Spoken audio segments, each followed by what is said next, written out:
Tem um deste? Sou louca pelo meu. Na verdade, adoro todas as minhas coisas. Já se perguntou de onde vêm todas as coisas que compramos e para onde vão quando nos desfazemos delas? Não conseguia deixar de pensar nisso, por isso quis saber mais sobre o assunto. E os livros diziam que as coisas se deslocam ao longo de um sistema. Da extração, para a produção, para a distribuição, para o consumo e para o tratamento de lixo. Isso tudo se chama a economia de materiais. Bem, estudei um pouco mais. Eu passei 10 anos viajando pelo mundo, atrás de pistas de onde vêm as nossas coisas e para onde vão. E sabe o que eu descobri? Esta não é toda a história. Falta muita coisa nessa explicação. Em primeiro lugar, neste sistema parece que está tudo bem, sem problemas. Mas, na verdade, é um sistema em crise, porque trata-se de um sistema linear. E nós vivemos num planeta finito. E não se pode gerir um sistema linear num planeta finito, indefinidamente. Em todas as suas etapas, este sistema interage com o mundo real. A vida real não acontece numa página em branco. Interage com sociedades, culturas, economias, o ambiente. E durante as etapas, a vida vai se chocando contra seus limites. Limites que aqui não vemos porque o diagrama está incompleto. Então, voltemos atrás para preencher alguns espaços e ver o que falta. Uma das coisas mais importantes em falta são as pessoas. Sim, pessoas. As pessoas vivem e trabalham em todas as etapas desse sistema, onde algumas são um pouco mais importantes que outras. Algumas têm maior poder de decisão. Quem são elas? Comecemos pelo governo. Meus amigos dizem que eu devia usar um tanque para simbolizar o governo. E isso é uma realidade em muitos países, e cada vez mais também no nosso. Afinal, mais de 50% dos nossos impostos vão para os militares. Mas vou usar uma pessoa para simbolizar o governo, porque acredito nos valores e na visão de que o governo deve ser das pessoas, pelas pessoas, para as pessoas. A função do governo é olhar por nós, cuidar de nós. Esse é o seu trabalho. Depois vem as corporações. O que leva as corporações a parecerem maiores que o governo é porque elas são maiores que o governo. Atualmente, entre as 100 maiores economias da Terra, 51 são corporações.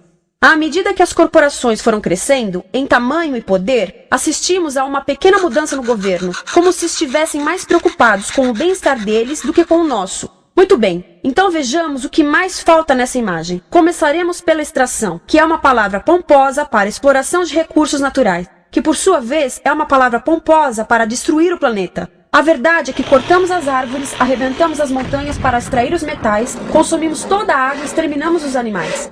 Aqui enfrentamos o nosso primeiro limite. Estamos ficando sem recursos naturais. Estamos utilizando demasiados materiais. Sei que isto pode ser difícil de ouvir, mas é a verdade. Por isso temos que lidar com isso. Durante apenas as 3 últimas décadas, foram consumidos 33% dos recursos naturais do planeta. Desapareceram. Cortamos, minamos, perfuramos e destruímos o planeta tão depressa que estamos debilitando a capacidade do planeta para sustentar o nosso modo de vida. Aonde eu vivo, nos Estados Unidos, resta-nos menos de 4% da nossa floresta original. 40% dos cursos de água estão impróprios para o consumo. E o nosso problema não é apenas estarmos utilizando demasiados recursos, mas o fato de estarmos utilizando mais do que a nossa parte. Temos 5% da população mundial, mas usamos 30% dos recursos mundiais. Se todos consumissem ao ritmo dos Estados Unidos, precisaríamos de 3 a 5 planetas. E sabem uma coisa? Só temos um. Então, a resposta do meu país a essa limitação é simplesmente ir tomar dos outros. Este é o terceiro mundo, que alguém dirá tratar-se apenas de uma expressão para designar o local para onde foram as nossas matérias-primas. E o que é que acontece? A mesma coisa, destruição do local. 75% das zonas de pesca do planeta estão sendo exploradas ao máximo ou além da sua capacidade. Desapareceram 80% das florestas originais do planeta. Só na Amazônia perdemos 2.000 árvores por minuto, o equivalente a um campo de futebol por minuto. Então, e as pessoas que vivem aqui? Bem, de acordo com esses sujeitos, eles não são donos desses recursos, mesmo que vivam lá há gerações. Não são donos dos meios de produção, nem compram muitas coisas. Nesse sistema, quem não possui nem compra muitas coisas não tem valor. A seguir, as matérias-primas seguem para a produção, aonde utilizamos energia para misturar químicos tóxicos com recursos naturais para produzir produtos contaminados com tóxicos. Há atualmente no comércio mais de 100.000 químicos sintéticos. Apenas um punhado foi testado para avaliar o seu impacto na saúde, e nenhum foi testado em relação aos impactos sinérgicos na saúde, ou seja, a interação com todos os outros químicos aos quais estamos expostos diariamente.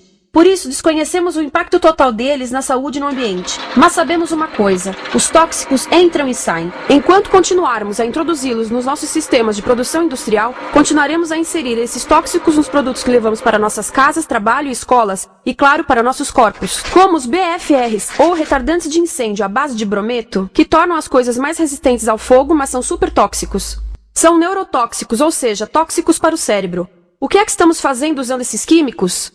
Apesar disso, os usamos em nossos computadores, eletrodomésticos, sofás, colchões e até alguns travesseiros. Sim, pegamos nossos travesseiros, os revestimos com neurotoxinas, levamos para casa e dormimos por 8 horas com eles. Não sei, mas acho que num país com tanto potencial, poderíamos ter uma maneira melhor de evitar que as cabeças peguem fogo à noite. Sabia que essas toxinas vão se acumulando ao longo da cadeia alimentar e se concentram nos nossos corpos? Sabe qual é o alimento do topo da cadeia alimentar com o nível mais elevado de químicos tóxicos? O leite materno. Isto significa que os menores membros das nossas sociedades, os nossos bebês, recebem as maiores doses de químicos tóxicos das suas vidas a partir do leite das suas mães. Não acha que é uma incrível violação? A amamentação deveria ser o mais importante ato humano de nutrição. Deveria ser algo sagrado e seguro.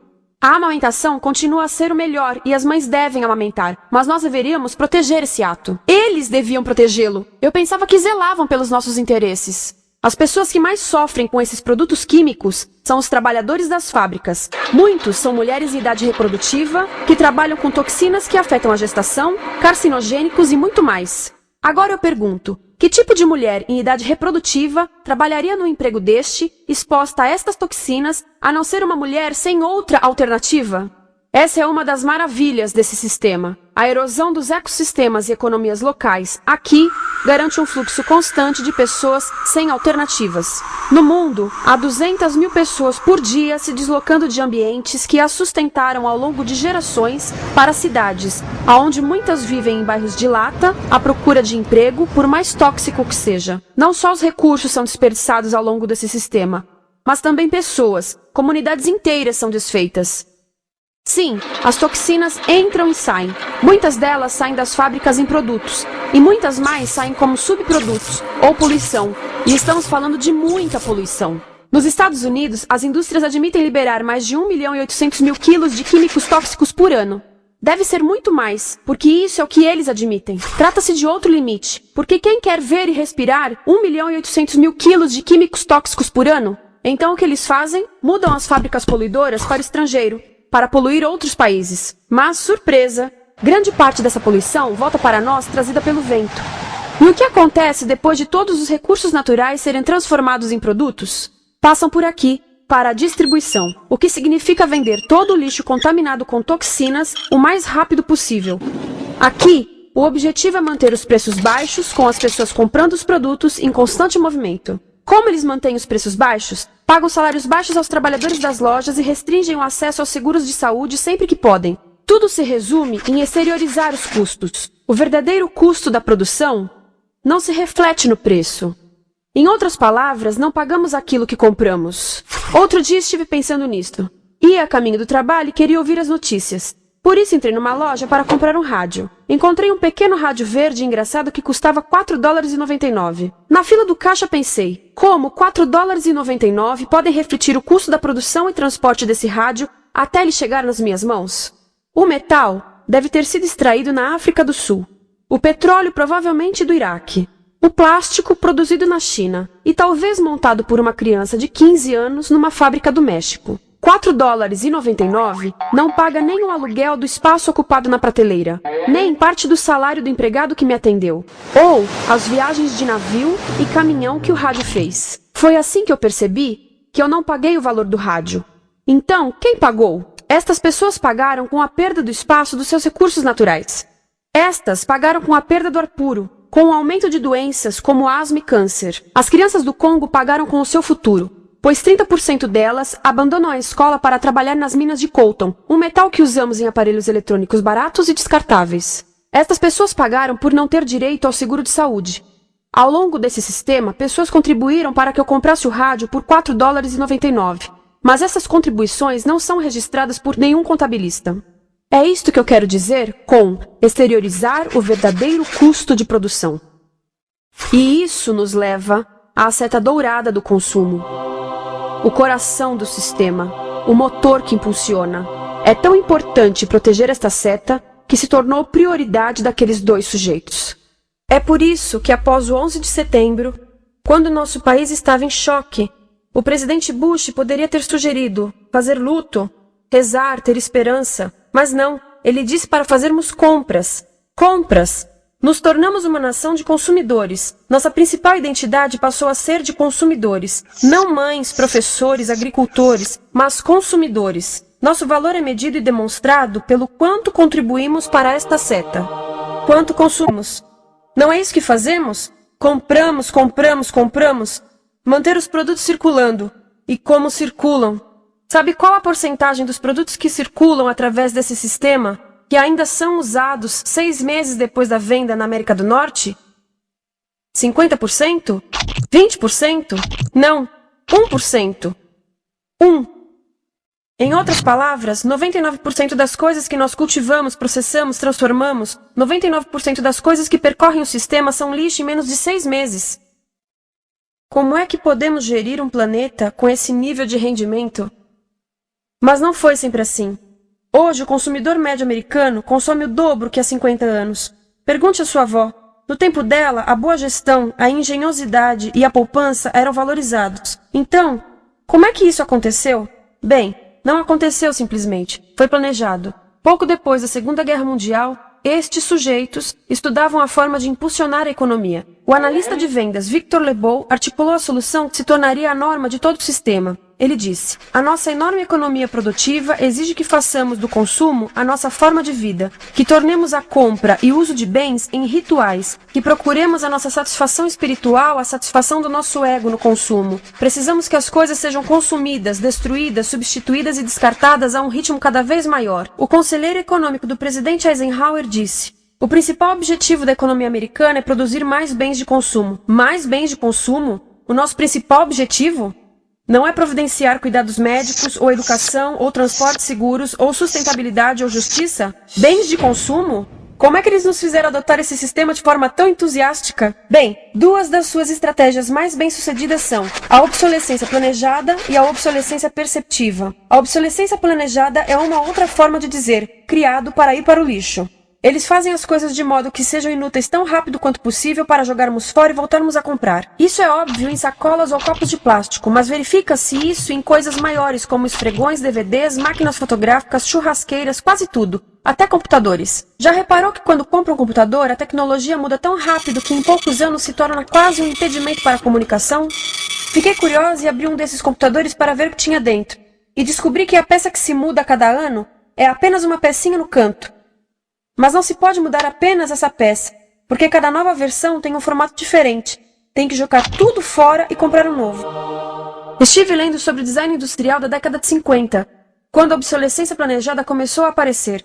Esses designers eram muito claros sobre o assunto. Chegavam a debater quão rápido conseguiam que um aparelho avariasse, mas de modo que o consumidor mantivesse fé suficiente para ir comprar outro. Foi tão intencional, mas as coisas não avariam suficientemente rápido para manter essa seta funcionando.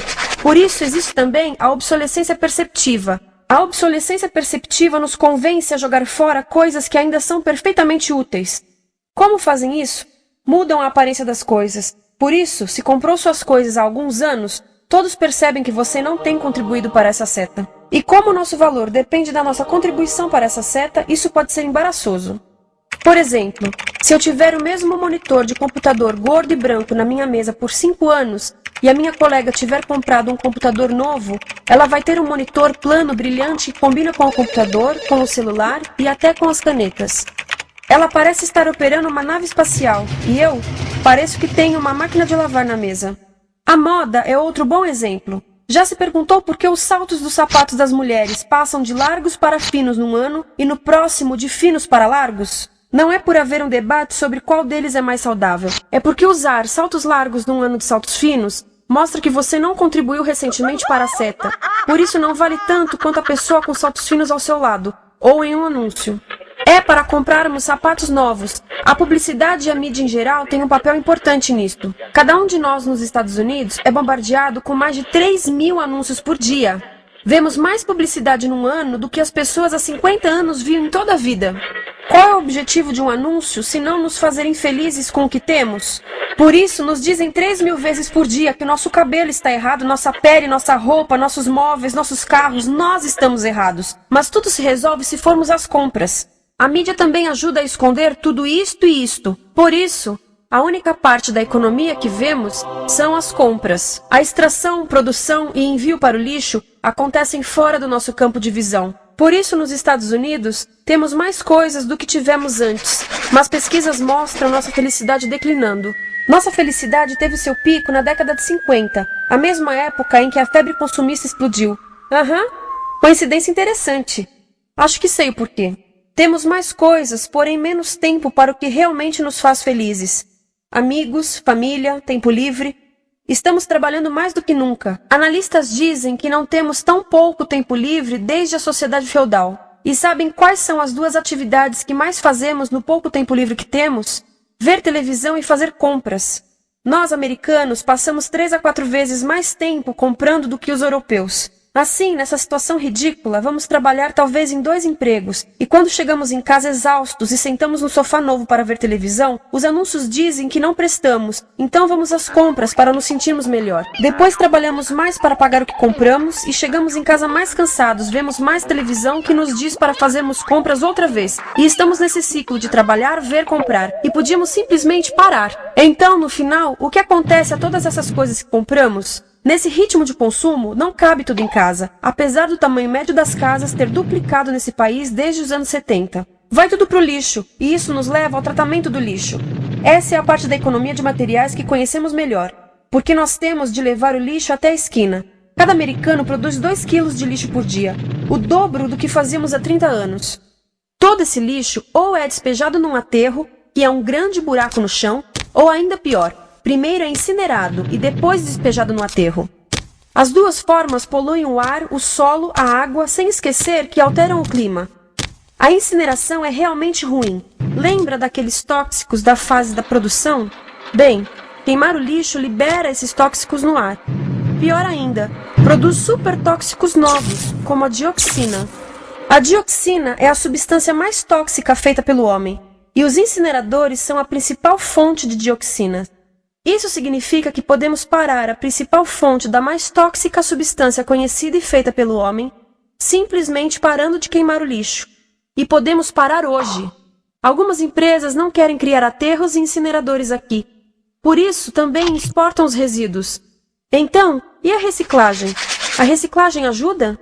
Sim, a reciclagem ajuda. Ela reduz o lixo nessa extremidade e depois reduz a pressão para minerar e colher mais nessa extremidade. Sim, todos devemos reciclar, mas reciclar não é o suficiente. Reciclar nunca será suficiente, por 2 razões. Primeiro, o lixo que vem das nossas casas é apenas a ponta do iceberg.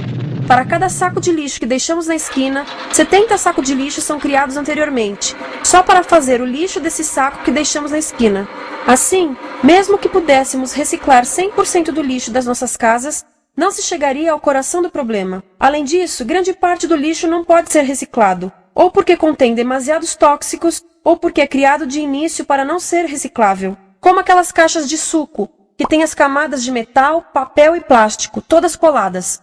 Não dá para separar essas camadas para reciclá-las. Como se vê, é um sistema em crise. Por todo o percurso, estamos batendo em limites, do clima em mudança ao decréscimo da felicidade. Simplesmente não está funcionando. Mas a parte boa de um problema tão generalizado é haver tantos pontos de intervenção. Há pessoas trabalhando aqui salvando florestas, e aqui na produção limpa. Pessoas trabalhando em direitos do trabalho, em comércio justo, em consumo consciente, no bloqueio de aterros e incineradores. E muito importante, em recuperar o nosso governo, para que seja realmente pelas pessoas e para as pessoas. Todo esse trabalho é criticamente importante, mas as coisas vão realmente começar a se mover quando enxergarmos as ligações, quando enxergarmos o panorama geral. Quando as pessoas ao longo do sistema se unirem, poderemos reivindicar e transformar esse sistema linear em algo novo, um sistema que não desperdice recursos ou pessoas, porque aquilo de que precisamos nos livrar é da antiga mentalidade de usar e jogar fora. Há uma nova escola de pensamento nesse assunto, e é baseada em sustentabilidade e equidade, química verde, zero resíduos, produção em ciclo fechado, energia renovável, economias locais vivas, já está acontecendo. Há quem diga que é irrealista, idealista, que não pode acontecer. Mas eu digo que quem é irrealista são os que querem continuar pelo velho caminho. Isso é que é sonhar. Lembre-se que a velha forma não aconteceu por acaso. Não é como a gravidade que temos que conviver. As pessoas a criaram, e nós também somos pessoas. Por isso vamos criar algo novo.